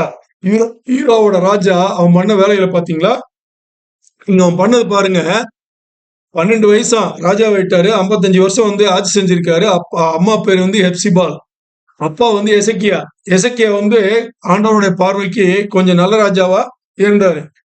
அவரு நாசம் பண்ணது அந்த அருவருப்பு, அந்த பழக்க வழக்கங்கள் எல்லாமே இவர் திரும்ப கொண்டு ஆண்டவரோட கண்களுக்கு தப்பான விலைகளை அவர் பாக்குறார். அதே மாதிரி அவங்க பண்ண அந்த அநியாயமான அந்த செக்ஸுவல் சம்பந்தப்பட்ட விஷயங்கள்லாம் திரும்ப கொண்டு அவங்களுக்கெல்லாம் கோயிலை கட்டி, மேடைகளை கட்டி, பாருங்க என்னென்ன பண்றாரு அப்படின்னு பாருங்க. அவங்க அப்பா எல்லாத்தையும் நாசனம் பண்ணது இவர் திரும்ப கொண்டு வராரு. என்ன பண்றாரு? யாருக்கு? அந்த பாகாலு அந்த ஆண்டவருக்கு. அதே மாதிரி இங்கிலீஷ்ல இருக்கு செட்டப் அண்ட் அசரா போல். இங்க நீங்க ஒரு விஷயத்த நல்லா பாத்துக்கணும். அந்த அசரா போல்ங்கிறது என்னன்னா வாய் விட்டே சொல்ல முடியாது. அந்த மாதிரி ஒரு விஷயங்கள் என்னன்னு உங்களுக்கு சொன்னா, இப்போ ஒரு திருமணத்துக்கு அப்புறம் ஒரு ஆணும் பெண்ணும் இணைவதை அந்த அவங்களுடைய அவயவங்கள் இருக்கும் இல்லையா? இவங்க அந்த இந்த அசரா போடுங்கிறது அதுல ஒரு அவயவம். அந்த அவயவத்தை எடுத்து அவங்க என்ன பண்றாங்க? ஒரு வெளிய வச்சு சின்னமா வச்சு அதை கும்பிடுறாங்கன்னா, அவங்களுடைய வாழ்க்கை எந்த அளவுக்கு ஒரு அதல பாதாளத்துக்கு போயிருக்கு, எந்த அளவுக்கு ஒரு மோசமான வாழ்க்கைய வாழ்ந்திருக்காங்க. ஆனா ஒரு யூத ராஜாவா இருந்து மனசை என்ன பண்ணிருக்காரு? அதை திரும்ப சப்போர்ட் பண்ணிருக்காரு. சப்போர்ட் பண்ணி திரும்ப அந்த மாதிரி விஷயங்கள் நடத்துறதுக்காக அவர் பண்ணிருக்காரு அப்படின்னு இந்த வசனம் நல்ல ஒரு ஆழமான ஒரு உண்மை நமக்கு சொல்லியிருக்கு. யோசிச்சு பாருங்க. அது இல்லாம இந்த 3வது வசனத்திலே 2 ராஜாக்கள் 21ஆம் அதிகாரத்திலே 3வது வசனத்திலே கடைசி பகுதியில் என்ன சொல்லிருக்கு அப்படின்னா, அவர்கள் all the powers of the heavens and worship. அவங்க ஆகாயத்திலே இருக்கிற அந்த ஒரு இருட்டு சம்பந்தப்பட்ட சாத்தான் சம்பந்தப்பட்ட அந்த ஒரு அதிகாரங்களை அவர்கள் என்ன பண்ணிருக்காங்க? வழிபாடு செஞ்சிருக்காங்க அப்படின்னு சொல்லிட்டு யோசிச்சு பாருங்க. நமது தேவனாகிய கர்த்தர் எப்படிப்பட்டவர் அப்படின்னு பார்த்தா, அவர் அவர் நம்ம என்ன சொல்லுவோம்? ஆம்னி பொட்டன்ட் அப்படிமா. ஆம்னி பொட்டன்ட்னா என்ன? எல்லா சக்தியும் அதிகாரமும் வல்லமையும் படைத்தவர் ஆம்னி பொட்டன். அது நம்முடைய தேவனாகிய கர்த்தர். அதே மாதிரி அவர் ஆம்னி பிரசன்ட்னு சொல்லுவாங்க. அப்படின்னா எல்லா நேரத்திலும் எல்லா இடத்திலும் இருக்கக்கூடிய ஆண்டவர். அதே மாதிரி ஆம்னிஷியன்ட்னு சொல்லுவாங்க. அப்படின்னா எல்லா விஷயமும் தெரிஞ்சவர் அவரு. அந்த மாதிரி ஒரு ஆண்டவர். அந்த மாதிரி ஒரு ஆண்டவர் இந்த மாதிரி சாத்தானோட பிரதிநிதிகள் அவங்களெல்லாம் ஆண்டவரா கும்பிடுற ஜனங்களை எப்படி பார்ப்பாரு? அந்த பிரதிநிதிகளை அவர் எப்படி பார்ப்பாரு? அவங்களுக்கும் இவருக்கும் ஏணி வச்சா நட்டுமா? கம்பேரிசனே கிடையாது. யெகோவா தேவன் கம்பேரிசனுக்கு வரக்கூடிய தேவனே அல்ல. இயேசு கிறிஸ்துவானவர் ஒரு ஒப்புதலுக்கு, அதாவது இவரையும் அவரையும் ஒப்பிட்டு பார்க்கலாம்னு சொல்ற அளவுக்கே இல்ல. ஏன்னா இவர் ஒருத்தர் தான் திருத்துவ கடவுள், ஒருத்தர் தான் திருத்துவ ஆண்டவர், ஒருத்தர் தான் ஆண்டவராக இருக்கிறார், கடவுளாக இருக்கிறார். மீதி யாருமே ஆண்டவரன் சொல்லிக்கிறதுக்கோ கடவுள்னு சொல்லிக்கிறதுக்கோ எந்த தகுதியுமே இல்ல. காரணம் என்ன? சாத்தானின் பிரதிநிதிகள். யோசிச்சு பாருங்க. அந்த மாதிரி ஒரு ஆண்டவருக்கு நம்ம சேவை செஞ்சுட்டு இருக்கோம். நம்முடைய ஆண்டவருக்கு நம்ம என்ன நினைக்கிறோங்கிறது தெரியும். நம்ம ஆண்டவருக்கு, தேவனாகிய கர்த்தருக்கு நம்ம என்ன ஃபீல் பண்றோம், என்ன உணர்றோம் அப்படிங்கிறது அவருக்கு தெரியும். நம்முடைய மோட்டிவேஷன்ஸ் என்ன அப்படிங்கிறது அவருக்கு தெரியும். நம்மளை பத்தி நமக்கு தெரிஞ்சதை விட கர்த்தனாகிய கர்த்தருக்கு நம்மளை பத்தி இன்னும் நல்லா தெரியும். அவரு 1000 இல்ல 10,000 இல்ல கோடிக்கணக்கான வருஷங்களுக்கு முன்னாடி இப்ப நான் பேசிட்டு இருக்கிற இந்த இடத்துல இருக்காரு. நீங்க எங்க இருக்கீங்களோ அங்க இருக்காரு. அதே மாதிரி 1000 வருஷங்கள் கழிச்சும் அவர் அங்க இருப்பாரு. இப்பயும் இருக்காரு. அப்படின்னு யோசிச்சு பாருங்க. 3 காலங்களிலும் வாழ்ந்து கொண்டிருக்கிறவர், வாழ்ந்தவர் இல்ல, வாழ்ந்து கொண்டிருக்கிறவர். அதாவது 3 காலங்களிலும் வாழ்ந்து கொண்டிருக்கிறவன் அதுக்கு என்ன அர்த்தம் அப்படின்னா, நல்லா யோசிச்சு பாருங்க, நல்லா கவனமா கேளுங்க. 3 காலத்திலையும் வாழ்ந்து கொண்டிருக்கிறவர் என்றால், இப்பொழுது பழைய காலத்தில், முடிந்து போன காலத்தில் இப்பொழுது இருக்கிறார், நிகழ்காலத்தில் இப்பொழுது இருக்கிறார், இப்படியே அவர் வருங்காலத்திலும் இப்பொழுது இருக்கிறார். யோசித்து பாருங்கள்.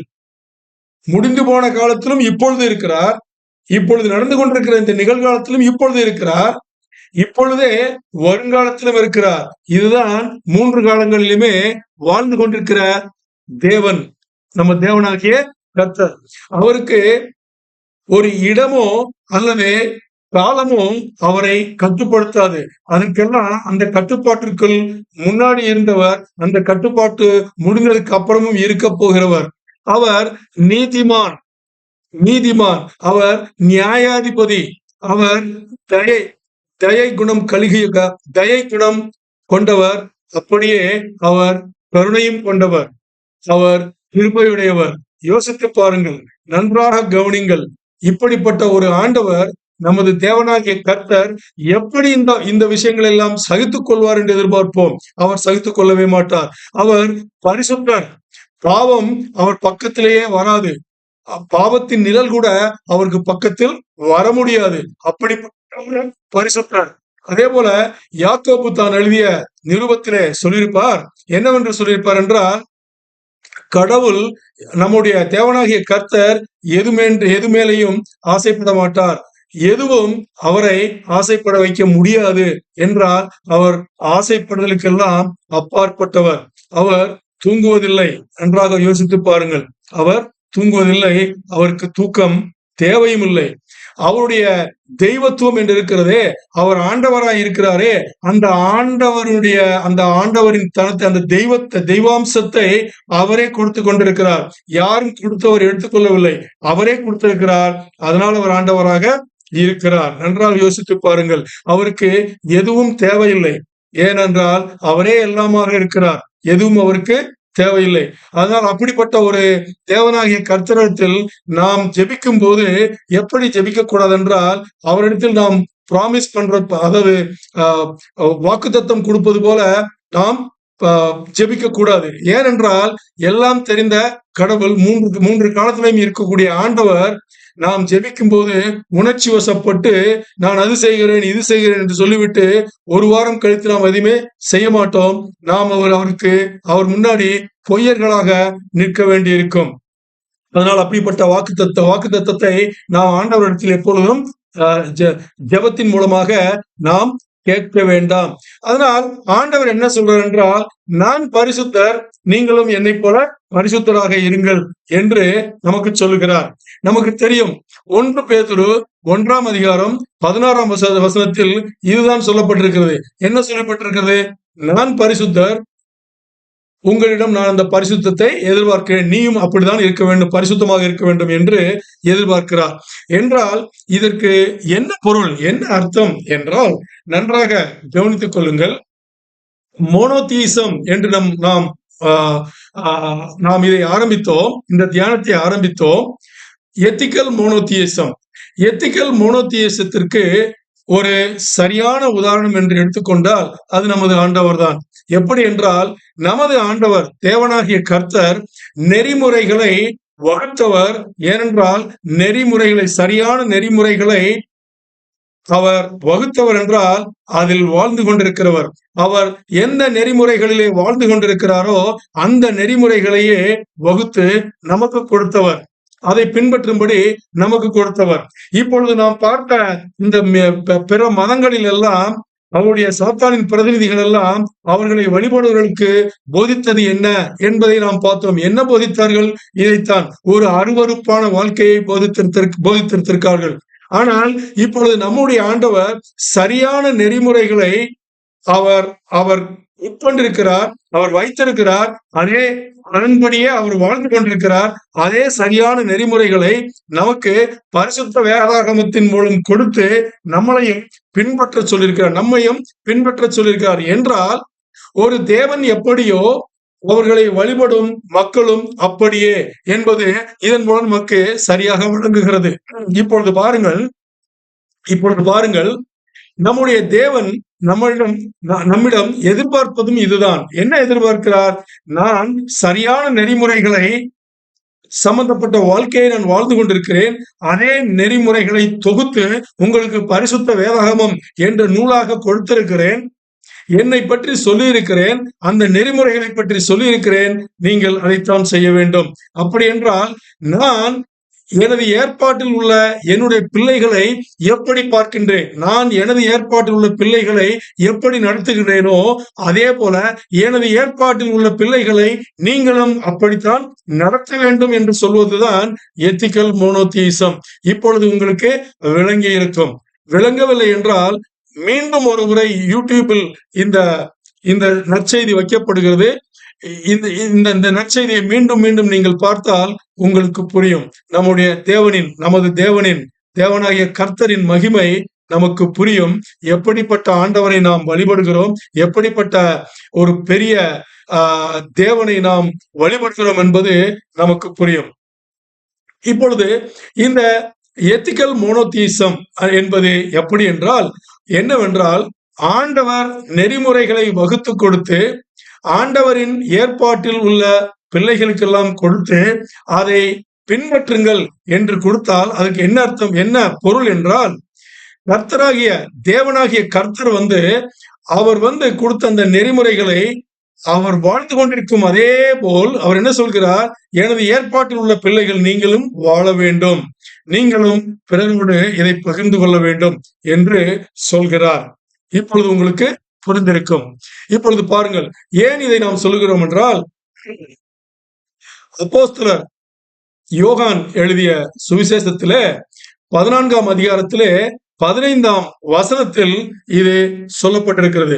உங்களுக்காக நான் வாசித்து காமிக்கின்றேன். யோகான் எழுதிய சுவிசேஷத்தில் யோகான் சுவிசேஷத்தில் அதிகாரம் 14 15வது வசனம் நான் வாசிக்கின்றேன், கவனமாக கேளுங்கள். நீங்கள் என்னிடத்தில் அன்பாய் இருந்தால் என் கற்பனைகளை கை கொள்ளுங்கள். கற்பனைகள் என்றால் கட்டளைகள், இதைத்தான் சொல்கிறார். கற்பனைகள் என்றால் இங்கே கட்டளைகள். நீங்கள் என்னிடத்தில் அன்பு கூறுவீர்களானால் நீங்கள் எனது கட்டளைகளை, எனது நெறிமுறைகளை நீங்கள் பின்பற்றுவீர்கள் அப்படின்னு சிம்பிளா அங்க சொல்லிட்டார். இதுதாங்க எத்திக்கல் மோனோதீசம். எத்திக்கல் மோனோதீசம்ங்கிறது ஒரே ஒரு ஆண்டவர், நிஜமான ஆண்டவர் நெறிமுறைகளை வகுத்து அந்த நெறிமுறைகளாகவே வாழ்க்கையை நடத்தி கொண்டிருக்கிறவர்கள், அதை நமக்கு கொடுத்து அந்த நெறிமுறைகளின்படியே, நல்ல விதமான நெறிமுறைகளின்படியே நீங்களும் வாழ வேண்டும், என்னை பின்பற்றுங்கள், எனது ஏற்பாட்டில் உள்ள எல்லா பிள்ளைகளுக்கும் இதை கொடுங்கள் என்று அவர் சொல்லியிருக்கிறார். அதே போல 1 யோகான் 4:20 21 அதை நாம் பார்ப்போம். 1 யோவான்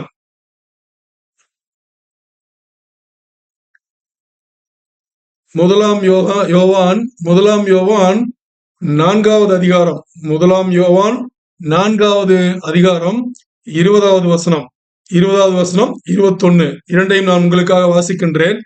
தேவனிடத்தில் அன்பு கூறுகிறேன் என்று ஒருவன் சொல்லியும் தன் சகோதரனை பகைத்தால் அவன் பொய்யன். தான் கண்ட சகோதரனிடத்தில் அன்பு கூறாமல் இருக்கிறவன் தான் காணாத தேவனிடத்தில் எப்படி அன்பு கூறுவான்? தேவனிடத்தில் அன்பு கூறுகிறவன் தன் சகோதரனிடத்திலும் அன்பு கூற வேண்டும் என்கிற இந்த கட்டளையை அவராலே பெற்றிருக்கிறோம். உங்களுக்கு புரிஞ்சிருக்குன்னு நினைக்கிறேன். யோசிச்சு பாருங்க, என்ன சொல்றாரு, என்னிடத்தில் நீங்கள் அன்பு கூறுகிறீர்களானால் நீங்கள் உங்களுடைய எனது ஏற்பாட்டில் உள்ள பிள்ளைகள் மேலேயும் அன்பு கூற வேண்டும். நீங்கள் என்னில் அன்பாய் இருந்தால் எனது ஏற்பாட்டில் உள்ள பிள்ளைகள் அனைவரிடத்திலும் அன்பாக இருக்க வேண்டும். இல்லை என்றால் நீங்கள் பொய்யர்களாவீர்கள். ஏனென்றால் உங்கள் கண் முன்னாடியே இருக்கும் எனது ஏற்பாட்டில் உள்ள பிள்ளைகள் மேலேயே, என் மேல் விசுவாசத்தை வைத்த பிள்ளைகள் மேலேயே உங்களால் அன்பு கூற முடியவில்லை என்றால், எங்கோ கண்காணாத இடத்தில் இருக்கின்ற என் மேல் நீங்கள் அன்பு கூறுகிறீர்கள் என்றால் நான் எதை வைத்து அதை நம்ப முடியும்? நீங்கள் பொய்யர்களாக இருக்க வேண்டாம். அதனால் என் மேல் நீங்கள் அன்பு வைக்க உங்களுக்கு விருப்பமாக இருந்தால் எனது ஏற்பாட்டில் உள்ள பிள்ளைகள் அனைவர்கள் மேலும் நீங்கள் அன்பு கூற வேண்டும் என்று ஆண்டவர் இங்கே கட்டளையிட்டிருக்கிறார். அந்த கட்டளையை நாம் எடுத்துக்கொள்ள வேண்டும். ஏனென்றால் இப்பொழுது நாம் பார்த்தால் ஆதிகாண்டம், பரிசுத்த வேதாகமத்தில் ஆதிகாண்டம் முதலிலிருந்து இறுதி நிருபமான வெளிப்பாடு வரை நீங்கள் பார்த்தால் ஆண்டவர் முதலிலிருந்து கடைசி வரை இதைத்தான் சொல்லியிருக்கிறார். என்ன சொல்லியிருக்கிறார்? ஆண்டவர் எப்படியோ அப்படியே அவருடைய ஏற்பாட்டில் இருக்கிற பிள்ளைகள் எல்லோரும் இருக்க வேண்டும், அவர்களை தயார்படுத்த வேண்டும், அவருடைய நெறிமுறைகளின்படியே அவரை தயார்படுத்த வேண்டும் என்பது அவர் ஆரம்பத்திலிருந்தே சொல்லியிருக்கிறார்.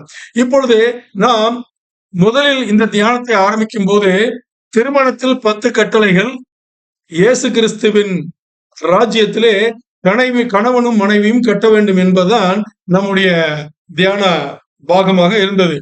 இதிலே 10 கட்டளைகள் நாம் பார்த்தால் நமக்கு நன்றாக தெரியும். யாத்ராகமத்திலே 20வது அதிகாரம், யாத்ராகமத்திலே 20வது அதிகாரம் 3 17 வசனங்கள் நாம் வாசித்தோமானால் நமக்கு இந்த 10 கட்டளைகள் என்னவென்று நமக்கு தெரிந்திருக்கும். முதல் 4 கட்டளைகள் என்னவென்று பார்த்தால், முதல் 4 கட்டளைகள் நான் உங்களுக்காக வாசிக்கவில்லை, ஆனால் உங்களுக்கு நினைவுபடுத்துகிறேன். முதல் 4 கட்டளைகள் இது செங்குத்தாக ஆண்டவனை சார்ந்திருக்கும். நாம் நமது ஆண்டவரோடு வைத்துக் கொள்ள வேண்டிய கட்டளைகள் இந்த முதல் 4 கட்டளைகள். இந்த முதல் 4 கட்டளைகளிலே முதலாவதாக என்னை தவிர இன்னொரு தேவனை நீங்கள் வழிபடக்கூடாது என்பது. அப்படியே 2வது கட்டளை என்னவென்றால், நீங்கள் என்னை தவிர வேறு ஒரு விக்கிரகத்தை நீங்கள் செய்து கொண்டு அதை தேவனாக ஆராதிக்க கூடாது. 3வதாக தேவனாகிய கர்த்தரை நீங்கள் வீணாக எதற்குமே பயன்படுத்தக்கூடாது என்பது. 4வது, நீங்கள் ஓய்வு தினத்தை சரியாக பரிசுத்தமான அந்த ஒரு வழியிலே நீங்கள் அதை ஞாபகத்தில் வைத்துக் கொள்ள வேண்டும். இந்த 4 கட்டளைகளும் வெர்டிகல் என்பார்கள், செங்குத்து, அதாவது நமக்கும் ஆண்டவருக்கும் சம்பந்தப்பட்டது. 10 கட்டளைகளிலே மீதம் இருக்கிற 6 கட்டளைகள் நமக்கு சமானமான, அப்படி என்றால் சமானமான என்றால் என்ன அர்த்தம் என்றால், நாம் எல்லாரும் ஆதாம் ஏவாளிலிருந்து வந்தவர்கள். இந்த இருவரிலிருந்து நாம் வந்தவர்கள், எல்லாரும் ஒன்று. இந்த எல்லோரும் ஒன்று அப்படிங்கிறதையே இந்த மீதி 6 கட்டளைகளும் நம்ம சகோதரன் சகோதரிகள் இடத்திலே காண்பிக்கப்பட வேண்டிய, பின்பற்ற வேண்டியவர்கள் என்பதை ஆண்டவர் சொல்லியிருக்கிறார். என்னவென்றால், இங்கே தாய் தகப்பனை கனம் பண்ண வேண்டும். தாய் தகப்பர்களை நம்ம என்ன செய்ய வேண்டும்? மரியாதை செய்ய வேண்டும். அப்படியே கொலை செய்யக்கூடாது. அடுத்து 7வதாக நாம் விபச்சாரத்தில் ஈடுபடக்கூடாது. 8வதாக திருடக்கூடாது. 9வதாக பொய் சாட்சி சொல்லக்கூடாது. 10வதாக தான் ஆசைப்படுவதை எப்படி இருந்தாலும், யாருடையதாக இருந்தாலும் நான் அடைந்தே தீர்வேன் என்று அந்த ஒரு மனத்தத்துவத்திற்குள் வரக்கூடாது. இந்த 10 கட்டளைகள். இப்பொழுது பாருங்கள், நம்முடைய 10 கட்டளைகளிலே 5லிருந்து 6 கட்டளைகள் சரியாக இல்லை என்றால், செங்குத்தாக நாம் ஆண்டவரிடம் இந்த 4 கட்டளைகளை சரியாக வைத்துக் கொள்ள முடியாது என்று நமக்கு தேவனாகிய கர்த்தர் விளங்க பண்ணுகிறார். அதனால் இங்கே நாம் தேவனாகிய கர்த்தரிடத்தில் சரியான ஒரு சம்பந்தத்தை, ஒரு உறவை வைத்துக் கொள்ள வேண்டும். நம்முடைய தேவனாகிய கர்த்தரிடத்தில் நாம் அன்பு கூற வேண்டும் என்றால், முதல்ல அவர் என்ன சொல்கிறார்? உங்கள் சகோதர சகோதரிகளிடத்தில் நீங்கள் அன்பு கூறுங்கள், கிடைமட்டத்தில் உங்களுக்கு சமானமாக இருக்கும் எல்லோரிடத்திலும் அன்பு கூறுங்கள் என்று அவர் சொல்லுகிறார். இதை சுருக்கமாக இயேசு கிறிஸ்துவானவர் நமக்கு என்ன சொல்லியிருக்கிறார்? மத்தேயு 22ஆம் அதிகாரத்தில் 36, 37, 38, 39 இந்த 4 வசனங்களிலே மிகவும் தெளிவாக சொல்லியிருக்கிறார். நமக்கு பழைய ஏற்பாட்டிலே நம்முடைய தேவனாகிய கர்த்தர் 613 கட்டளைகளை கொடுத்திருக்கிறார். மொத்தமாக பார்த்தால் லேவியராகமத்தில் நாம் பார்க்கலாம், 613 கட்டளைகளை அவர் கொடுத்திருக்கிறார். ஆனால் அதையே 2 பலகைகளில் எழுதும் போது 10 கட்டளையாக மாற்றி இதை நீங்கள் பின்பற்றுங்கள் என்றார். இயேசு கிறிஸ்துவானவர் புதிய ஏற்பாட்டிலே என்ன செய்தார்? இதை 613 இந்த கட்டளைகள் எல்லாத்தையும் தொகுத்து 2 கட்டளைகளாக்கி இதை நீங்கள் பின்பற்றுங்கள் என்று கொடுத்தார். அந்த 2 கட்டளைகள் தான் மத்தேயு 22, 36லிருந்து 39 வசனங்கள் நமக்கு இங்கே சொல்லப்பட்டிருக்கிறது. நான் இப்பொழுது உங்களுக்காக நான் அதை வாசித்து காமிக்கின்றேன். மத்தேயு 22ஆம் அதிகாரம், மத்தேயு அதிகாரம் 22 வசனங்கள் 36லிருந்து நான் இப்பொழுது வாசிக்கிறேன். போதகரே, நியாய பிரமாணத்திலே எந்த கற்பனை, அதாவது கட்டளை பிரதானமானது என்று கேட்டான். ஒருத்தர் வந்து கேட்கிறாரு. அங்க பரிசீஸ் சாதுசிஸ் இருப்பாங்க இல்லையா? அதுல வந்து அவங்களுக்குள்ள இது பண்ணி ஒருத்தர் வந்து கேட்கிறாரு. எத்தனை 36ல கேட்கிறாரு. என்ன கேட்கிறாரு? போதகரே, நியாயப்பிரமாணத்திலே எந்த கற்பனை பிரதானமானது என்று கேட்டான். உடனே இயேசு கிறிஸ்துவ என்ன தெரியுமா பண்ணாரு? யோசிச்சு சொல்ல, அப்புறமா சொல்றேன், நாளைக்கு வான்னு சொல்றேன்னு சொல்ல. உடனே சொன்னாரு. என்ன சொன்னார் தெரியுமா? 37ல இயேசு அவனை நோக்கி, உன் தேவனாகிய கர்த்தரிடத்தில் உன் முழு இருதயத்தோடும். ஏன்னா நீ அந்த பக்கம் இந்த பக்கம் இந்த பக்கம் பாதி அந்த பக்கம் பாதி இதெல்லாம் அங்க வேலைக்காகாது. உன் தேவனாகிய கர்த்தரிடத்தில் உன் முழு இருதயத்தோடும் உன் முழு ஆத்மாவோடும் உன் முழு மனதோடும் அன்பு கூறுவாயாக. பார்ட் அண்ட் பார்ட்ஸ் எல்லாம் கிடையவே கிடையாது. வச்சியா ஃபுல்லா வச்சுக்கோ, என்கிட்டயே வச்சுக்கோ அப்படின்ட்டார் ஓப்பனா. அப்போ இது முதலாம் பிரதான கற்பனை, இது ஃபர்ஸ்ட் கமாண்ட்மெண்ட் அப்படின்னு சொல்லிட்டாரு. 39ல இதற்கு ஒப்பாயிருக்கிற இரண்டாம் கற்பனை என்னவென்றால், என்ன சொல்றாரு பாத்தீங்களா? இரண்டாவது கட்டளை கூட எப்படி இருக்குன்னா, இதற்கு ஒப்பாக, இது எப்படியோ எவ்வளவு முக்கியமோ இதே மாதிரி முக்கியம் இரண்டாவது கட்டளையும். அது என்ன அப்படின்னா, உன்னிடத்தில் நீ அன்பு கூறுவது போல, உன்னை நீ வெறுக்க மாட்டல்ல, அது மாதிரி உன்னிடத்தில் நீ அன்பு கூறுவது போல பிறனிடத்திலும் அன்பு கூறுவாயாக என்பதே. பாத்தீங்களா? நச்சுன்னு சொல்லிட்டாரு, உடனே சொல்லிட்டாரு, டக்குன்னு சொன்னாரு. அங்க யோசிக்கவே இல்லை. யோசிக்கிறதுக்கு அவருக்கு தேவையில்லை. ஏன்னா அவர் ஆண்டவர், அவருக்கு தெரியும். இப்போ முதலாம் கட்டளை எவ்வளவு முக்கியமானதோ அதேக்கு ஈக்குவல், அதுக்கு சமமான இரண்டாவது கட்டளையும் என்ன சொல்லிட்டாரு? உன்னுடைய ஆண்டவரை உன்னுடைய முழு இருதயத்தோடும் முழு மனதோடும் முழு ஆத்மாவோடும் நீ வந்து வழிபட வேண்டும், நீ வந்து அன்பு கூற வேண்டும். இதுக்கு சமமான ஒரு கட்டளை தான் இரண்டாவது கட்டளை. என்னன்னா, நீ உன்னை நேசிக்கிறது போல நீ உன்னுடைய பிறனையும், பக்கத்துல இருக்கும் யாரா இருந்தாலும் எல்லாரும் ஒண்ணுதான், அவங்களையும் நேசிக்கணும் அப்படின்னு சொல்லிட்டாரு. இப்ப இதுல ஒரு பெரிய விஷயம் என்னன்னா, பழைய ஏற்பாட்டுல 613 கட்டளைகள் இருந்தத இங்க இயேசு கிறிஸ்து என்ன பண்ணிட்டாரு அப்படின்னா, ஆண்டவர் என்ன பண்ணிட்டாருன்னா, 2 ஒண்ணு வந்து ஆண்டவருக்கு சம்பந்தப்பட்டது, இன்னொன்னு வந்து உனக்கும் உன் சகோதர சகோதரர்களுக்கு சம்பந்தப்பட்டது. அப்ப இந்த 613 கட்டளைகள் நீங்க எது வேணாலும் எடுத்துக்கோங்க. ஒண்ணு ஆண்டவருக்கு சம்பந்தப்பட்டதுல சேரும், இல்லைன்னா இங்க நமக்கு சம்பந்தப்பட்ட நம்ம சகோதர சகோதரிக்கு சம்பந்தப்பட்டதுல இந்த 2 கமாண்ட்மெண்ட்ஸ் 2 கட்டளைகள்ல எல்லாமே 613 சேர்ந்துரும்.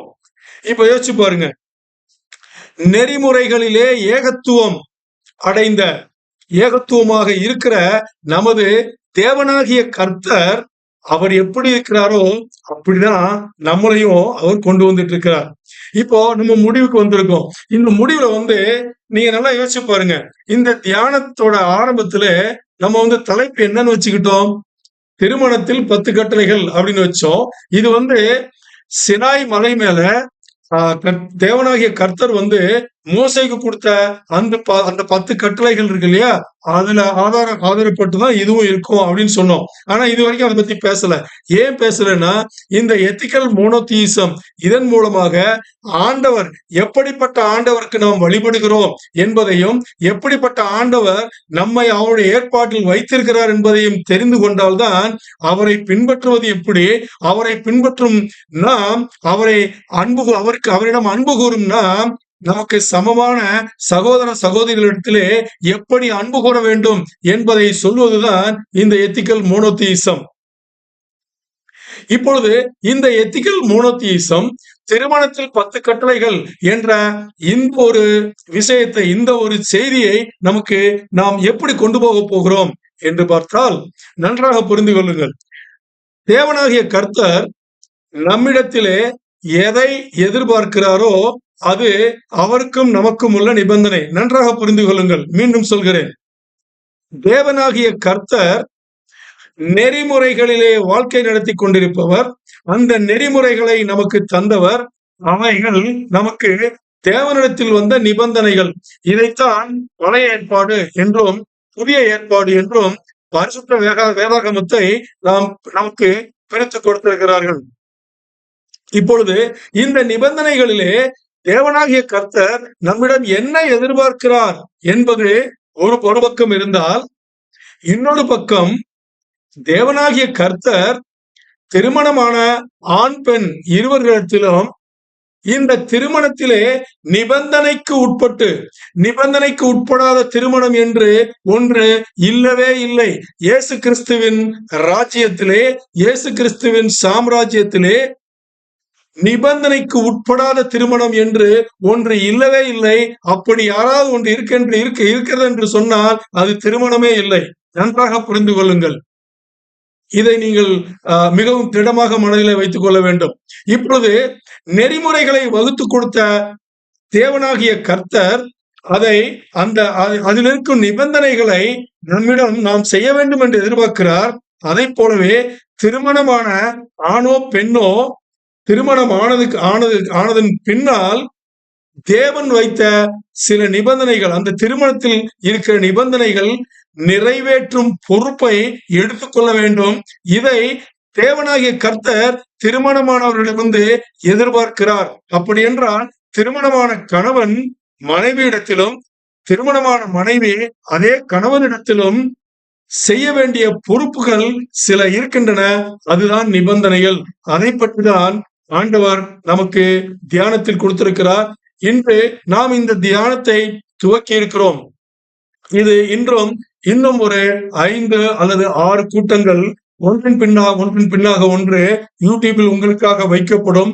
எல்லாவற்றையுமே நீங்கள் எதையுமே தவற விடாமல் மீண்டும் மீண்டும் பாருங்கள். என்னவென்றால் இந்த இந்த திருமணத்தில் 10 கட்டளைகள் என்பது மிகவும் ஒரு கிறிஸ்துவ சம்பந்தப்பட்டவங்களுக்கு, திருமணத்தில் சம்பந்தப்பட்டவங்களுக்கு இது ரொம்ப ரொம்ப அவசியம், ரொம்ப ரொம்ப முக்கியம். அதனால் நன்றாக புரிந்து கொள்ளும் முறை மறுபடியும் நீங்கள் இதை பார்த்து கொண்டிருங்கள்.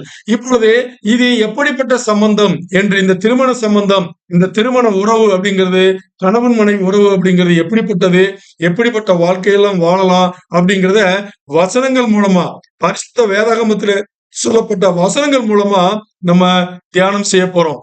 இப்ப யோசிச்சு பாருங்க, இந்த திருமணம் என்பது எதற்கு சமமானது அப்படின்னா, இயேசு கிறிஸ்துவானவருக்கும் சபைக்கும், Jesus Christ and the church, இயேசு கிறிஸ்துவுக்கும் சபைக்கும் நடுவே இருக்கிற நிபந்தனைகள் இருக்கு இல்லையா, அந்த நிபந்தனைகள் மாதிரியே ஒரு கல்யாணமான கணவன் மனைவிக்கும் நடுவில் இருக்கிற ஒரு நிபந்தனை.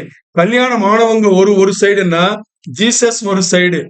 இப்ப பாருங்க, ஜீசஸ்க்கும் சர்ச்சுக்கும் என்ன சம்பந்தமோ, என்ன நிபந்தனைகளுக்கு உட்பட்டு அந்த சபை நடக்குதோ, அதே மாதிரி கல்யாணமானவங்க அந்த ஒரு நிபந்தனைக்குள்ள வராங்க. அதனாலதான் சொன்ன, நிபந்தனை இல்லாத கல்யாணமே இல்ல. எப்படி அப்படிங்கிறத ஒரு 2 வசனம் மூலமா, குழந்தைகளுக்கு பவுல் எழுதின வசனங்கள் மூலமா நம்ம பார்ப்போம். இது ஒரு பெரிய உண்மை. இந்த உண்மை உங்களுக்கு நிறைய பேருக்கு தெரிந்திருக்கும். தெரியாதவர்களுக்காக சொல்கிறேன். தெரிந்தவர்களும் நீங்கள் மீண்டும் நினைவு கூறலாம். 1 கொரிந்தியர் 12வது அதிகாரம், 1 கொரிந்தியர் அதிகாரம் 12 வசனம் 13 2வது பாகம். வசனம் 13 2வது பாகம். எல்லோரும் ஒரே ஆவியினாலே ஒரே சரீரத்துக்குள்ளாக ஞானஸ்நானம் பண்ணப்பட்டு எல்லோரும் ஒரே ஆவிக்குள்ளாகவே தாகம் தீர்க்கப்பட்டோம். இது 13. நல்லா யோசிச்சு பாருங்க. நம்ம சபை அப்படின்னு வரும்போது எப்படி இருக்கு அப்படின்னு பார்த்தா, சபைக்குள்ள நம்ம வந்தது இது ஒரு கதையா நம்ம பார்த்தோம் அப்படின்னா, நடந்த கதை, உண்மையான கதை. என்ன கதை அப்படின்னா, எப்படி வந்தோம் அப்படின்னு பார்த்தா, நல்லா யோசிச்சு பாருங்க. சபைக்குள்ள நம்ம வரும்போது நம்ம ஒவ்வொருத்தருமே வேற வேற ஆவி வச்சிருக்கோம். அதாவது நம்முடைய சொந்த ஆவியில நம்ம முன்னாடி இருந்திருப்போம். ஆனா சபைக்குள்ள நம்ம எப்படி வர்றோம் அப்படின்னு பார்த்தா, 2000 வருடங்களுக்கு முன்னாலே கல்வரி சிலுவையிலே இயேசு கிறிஸ்து மரணமாகிறார். அவர் சிலுவையில் அறையப்படுகிறார். சிலுவையில் அறையப்படும் போது அவர் எந்த பாவமும் செய்யவில்லை என்பது நாம் அனைவருக்கும் தெரியும். அவர் சிலுவையில் அறையப்பட்டதற்கான காரணமே அது நமக்கு ரட்சணையை கொடுப்பதற்காக என்பது நாம் அனைவருக்கும் தெரியும். அப்படி அந்த சிலுவை காரியம் செய்த இயேசு கிறிஸ்துவானவர், அவர் என்ன காரியம் செய்தாரோ அந்த சிலுவை காரியத்தின் மேலே, இயேசு கிறிஸ்து செய்த அந்த இயேசு கிறிஸ்துவின் மரணத்தின் மேலே எதற்காக மரணமடைந்தார் என்பதை நாம் விசுவசிக்கும் போது அது நமக்காக என்று புரிந்து அதே இயேசு கிறிஸ்துவை நாம் ஆண்டவர் என்று நம்ம ஒப்புக்கொள்ளும் போது ஒப்புக்கொண்டு நாம் அவருக்கு ஒப்பு கொடுக்கும் போது எனது ஆண்டவர் இயேசு கிறிஸ்து எனக்கு எனக்கு எனக்கு ரட்சணையை கொடுத்தவர் இயேசு கிறிஸ்து என்று நாம் ஒப்புக்கொள்ளும் போது இப்ப நம்ம என்ன ஆகுறோம்னா அந்த சபையில எந்த சபைக்கு போறோம் அந்த சபையில நம்ம ஒண்ணாகிறோம். முதல்ல எதுல ஒண்ணாகிறோம்னா ஆவிக்குரிய வாழ்க்கையிலே நம்ம எல்லாருமே இணைகிறோம். அந்த ஒரு ஆவியை தான் பரிசுத்த ஆவி, அந்த தேவனிடத்தில் வந்த பரிசுத்த ஆவி, அந்த ஒரு ஆவியை தான் நம்ம எல்லாருமே என்ன பண்றோம் அங்க நம்ம பகிர்ந்து கொள்கிறோம் என்று அந்த வசனம் சொல்கிறது. அப்படியே நான் அதே முதலாம் கொரிந்தியர் 6வது அதிகாரத்திலிருந்து 17வது வசனத்தின் 6ஆம் அதிகாரம் 17ஆம் வசனம் 17ஆம் வசனத்தின் 2வது பாகத்தை நான் படிக்கிறேன். சின்ன வசனம் தான், முழுக்க படிக்கிறேன். என்ன சொல்லுது அப்படின்னா, அப்படியே கர்த்தரோடு இருக்கிறவனும் அவருடனே ஒரே ஆவியாய் இருக்கிறான். யோசிச்சு பாத்தீங்களா? கர்த்தரோடு இருக்கிறவனும் அவருடன் ஒரே ஆவியாக எப்படி அப்படின்னு பார்த்தா யோசிச்சு பாருங்க. இங்கதான் ஒரு பெரிய உண்மை, ஒரு பெரிய ரகசியம் வெளிப்பட போகிறது. இங்க 2000 வருடங்களுக்கு முன்னாடி சிலுவையிலே இயேசு கிறிஸ்துவானவர் மரணிக்கிறார். அங்க மரணிக்கும் போது அவருடைய உடல் நசுக்கப்படுகிறது. அதன் மூலமாக அவருடைய ரத்தம் வெளிப்படுகிறது. அங்கே ஒரு பலி நடக்கிறது, சிலுவை மரணம் நடக்கிறது. அதன் மூலமாக ரத்தம் வெளிப்பட்டிருக்கிறது. அந்த சிலுவை மரணமும் அந்த ரத்தம் வெளிப்பட்டதும் அதன் மூலமாக நாம் அவர் மேலே வைக்கும் அந்த விசுவாசம் நம்முடைய ஆவிக்குரிய வாழ்க்கையிலே அவருடன் விசுவாசத்தின் மூலமாக இணைக்கிறது. நன்றாக புரிந்து கொள்ளுங்கள். விசுவாசத்தின் மூலமாக ஆவிக்குரிய வாழ்க்கையிலே ஆவிகள் இணையும் போது இங்க என்ன நடக்க வேண்டியிருக்கு? ரத்தம் சிந்தப்பட வேண்டியிருக்கு. இப்போ திருமணத்தில் 10 கட்டளைகள் அப்படின்னு நம்ம பேசுறோமே, இந்த திருமணத்தில் 10 கட்டளைகளும் அப்படித்தான். எப்படின்னா, கல்யாணமான ஒரு ஆணும் பெண்ணும் கல்யாணமான அன்றோ இல்ல ஒரு காலத்துல அவங்க இணையும் போது, அதாவது அவங்களுடைய சரீரங்கள் இணையும் போது, நல்லா பாருங்க, அவங்களுடைய சரீரங்கள் இணையும் போது 2 சரீரங்கள் ஒரு சரீரம், ஒரே சரீரம் ஆகுதுன்னு நமக்கு வசனம் சொல்லுது. இந்த ஒரே சரீரம், அவங்க ஆணும் பெண்ணும் இணைந்து ஒரே சரீரம் ஆகும் போது இங்க என்ன நடக்குது? திருமணத்துக்கு சரியான வழியில திருமணம் நடந்ததுக்கு அப்புறம் ஆணும் பெண்ணும் 2 சரீரங்கள் இணையும் போது அங்கே ஒரு சரீரம் ஆகிறது. 2 ஆவிகள் ஒரு ஆவி, ஒரே ஆவியாக ஆகிறது. அங்கேயும் ரத்தம் சிந்தப்படுகிறது. நன்றாக யோசித்து பாருங்கள். இங்கே இப்படிப்பட்ட ஒரு திருமணத்தை ஆண்டவர் நமக்கு கொடுத்திருக்கிறார். ஆதாம் ஏவாள் காலத்திலிருந்தே நமக்கு இப்படிப்பட்ட திருமணத்தை ஆண்டவர் கொடுத்திருக்கிறார். இந்த திருமணத்திலே நாம் என்ன காணப்போகிறோம் என்றால் 10 கட்டளைகள். தேவனாகிய கர்த்தர் நமக்கு கொடுத்த 10 கட்டளைகளை ஒன்றன் பின் ஒன்றாக நாம் பார்க்க போகின்றோம். இந்த திருமணத்திலே நிபந்தனைகள் இருக்கிறது. நிபந்தனை இல்லாத திருமணம் அது ஆண்டவரின் தேவனாகிய கர்த்தரின் ஏற்பாட்டில் இருக்கும் திருமணமே அல்ல என்பதை நான் ஆணித்தரமாக இங்கே சொல்ல விரும்புகிறேன். அதனாலே திருமணத்திலே நிபந்தனை இருக்கிறது, ஆணுக்கும் இருக்கிறது, பெண்ணுக்கும் இருக்கிறது. 2 பேருமே அந்த நிபந்தனைகளை பொறுப்படுத்திக் கொண்டு அதற்கு அவர்கள் பொறுப்பாளிகளாகி அதை அவர்கள் நிறைவேற்ற வேண்டியவர்களாக இருக்கின்றார்கள். இந்த திருமணத்தில் 10 கட்டளைகள். இன்று நாம் பார்த்தது என்னவென்றால், திருமணத்திலே ஆணுக்கு பெண்ணிடம், பெண்ணுக்கு ஆணிடம் இருக்கும் நிபந்தனைகள் இருக்கின்றன என்பதைத்தான் என்று பார்த்திருக்கிறோம். அவைகள் என்னென்ன, எப்படி நிறைவேற்றப்பட வேண்டும் என்பதை நாம் வரும் காலங்களிலே, இந்த 2-3 வாரங்களிலே நாம் ஒன்றன் பின் ஒன்றாக அறிந்து கொள்ள நாம் ஆண்டவரை நாம் வேண்டுவோம். இந்த 10 கட்டளைகள், திருமணத்தில் 10 கட்டளைகள் என்பது எப்படி, இந்த தியானம் எப்படி போகும் என்றால், தேவனாகிய கர்த்தர் எகிப்திலிருந்து மோசேயின் மூலமாக 6 லட்சம் இஸ்ரவேலர்களை விடுவித்துக் கொண்டு வரும்போது சினாய் மலையின் மேலே அவர் கொடுத்த 10 கட்டளைகளை ஆதாரப்பட்டு பரிசுத்த வேதாகமத்தின் வசனங்கள் மூலமாகவே திருமணத்தில் 10 கட்டளைகளையும் நாம் தியானிக்க போகிறோம்.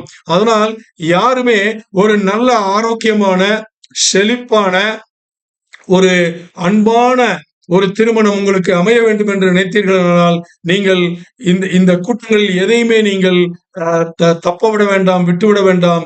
எல்லாவற்றையும் ஒன்றன் பின் ஒன்றாக மறுபடியும் புரியும் அளவிற்கு நீங்கள் இந்த தியானத்தை நீங்கள் எடுத்துக்கொள்ள வேண்டும் என்று விரும்பி, தேவனாகிய கர்த்தருக்கு எல்லா மகிமையும் உண்டாகட்டும் என்று தேவனை போற்றி இந்த நற்செய்தி கூட்டத்தை நான் இங்கே முடிக்கிறேன். தேவனுக்கே மகிமை உண்டாகட்டும்.